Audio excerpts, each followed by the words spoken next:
si près de grandes agglomérations et de zones qui sont vraiment urbanisées comme le littoral varois, on a une espèce d'océan vert. Maure, ça vient de Mauro, qui veut dire sombre, noir. Et en fait, parce que le massif des Maures est essentiellement composé d'espèces, d'essences qui ont des feuilles qui sont très épaisses, dont les cuticules, donc la peau de ces feuilles sont épaisses. C'est le chêne liège, c'est le chêne vert, et puis ensuite c'est les pins.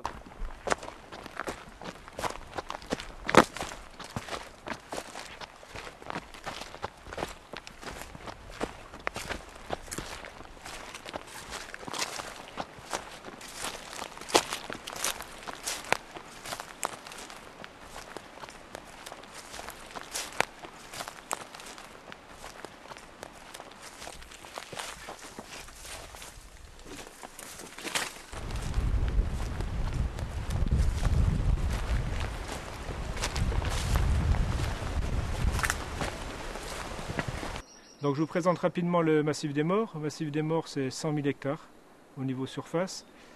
Les caractéristiques de ce massif, c'est une altitude qui va de 0 mètres, bord de mer, Méditerranée, à 800 mètres, 780 mètres exactement, à Notre-Dame-des-Anges.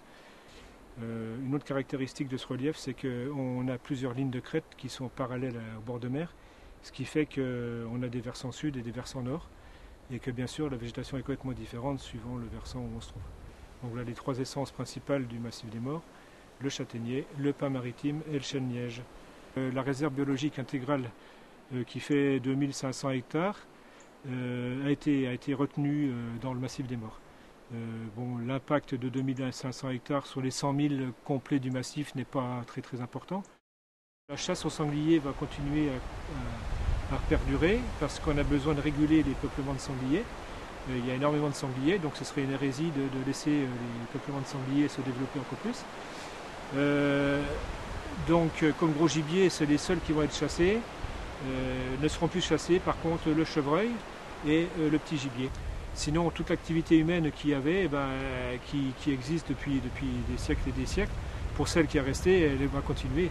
Et ici, donc, on va continuer à se promener dans cette réserve biologique. On va continuer à ramasser les champignons raisonnablement, c'est-à-dire qu'une cueillette familiale ne sera pas interdite.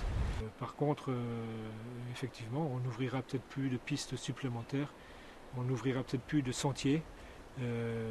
Toute nouvelle activité ou tout nouveau désordre qu'il pourrait y avoir dans cette réserve biologique intégrale sera soumis à un comité scientifique qui choisira et qui définira si cette activité nouvelle ou cette transformation est apte à être faite dans la réserve biologique intégrale.